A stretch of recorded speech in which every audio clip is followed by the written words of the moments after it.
প্রিয় দর্শক, Daily Sun মাল্টিমিডিয়াতে আপনাদেরকে স্বাগতম। আমি আরিফুল হক সোহাগাছি, নওগাঁ জেলা থেকে। সারা দেশের নাই নওগাঁ জেলাতেও ভোট গ্রহণের যে প্রস্তুতি সেইটি কিন্তু শুরু হয়ে গেছে। ত্রয়োদশ জাতীয় সংসদ নির্বাচন এবং গণভোট উপলক্ষে নওগাঁ জেলার প্রায় ৩২ জন প্রার্থী কিন্তু এই জেলাতে নির্বাচনে অংশগ্রহণ করছেন এবং এদের মধ্যে ২৮ জন রয়েছেন দলীয় প্রার্থী এবং ৫ জন রয়েছেন স্বতন্ত্র প্রার্থী।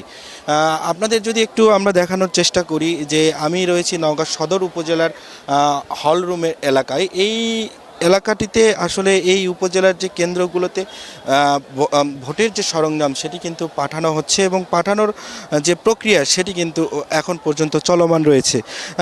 আপনাকে জানিয়ে রাখি যে ইতিমধ্যেই কিন্তু উপজেলার হলরুম থেকে ভোটের যে সরঞ্জামগুলো রয়েছে, যেমন ব্যালট বাক্স, ভোটার বক্স সহ যে সরঞ্জামগুলো ভোট গ্রহণের কাজে লেগে থাকে সেগুলো কিন্তু বিতরণ শুরু হয়েছে এবং কেন্দ্রে কেন্দ্রে কিন্তু সেগুলো পাঠানোর কার্যক্রম চলছে। আপনাদের একটু জানিয়ে রাখি, নওগাঁ জেলায় মোট ভোটার সংখ্যা রয়েছে প্রায় ২৩,২৯,৫৯২ জন, যাদের মধ্যে পুরুষ ভোটার রয়েছে ১১,৫৭,৭৬৪ জন। এছাড়া নারী ভোটার রয়েছেন ১১,৬৯,৮২৭ জন। এছাড়া তৃতীয় লিঙ্গের ভোটার রয়েছেন ২১ জন।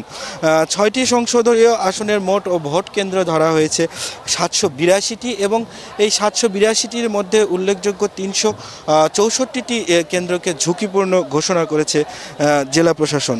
এছাড়াও এখানে মোট ব্যালট বাক্সের যে পরিমাণ রয়েছে সেটি ৬,৭৭০টি। অতি গুরুত্বপূর্ণ যে কেন্দ্রগুলো রয়েছে সেটি কিন্তু ১০৯টি কিন্তু ঘোষণা করা হয়েছে। গুরুত্বপূর্ণ কেন্দ্রের মধ্যে ২৫৫টি। মোট পোস্টাল ভোটার এখানে রয়েছে ১৯,১৬৪ জন। পুলিশ সদস্য এখানে তাদের যে ডিউটি সেটি পালন করবেন ২,২০০ জন এবং বিজেপি প্রায় ২৯ প্লাটুনের সদস্য থাকবে কিন্তু এই নির্বাচনটিতে।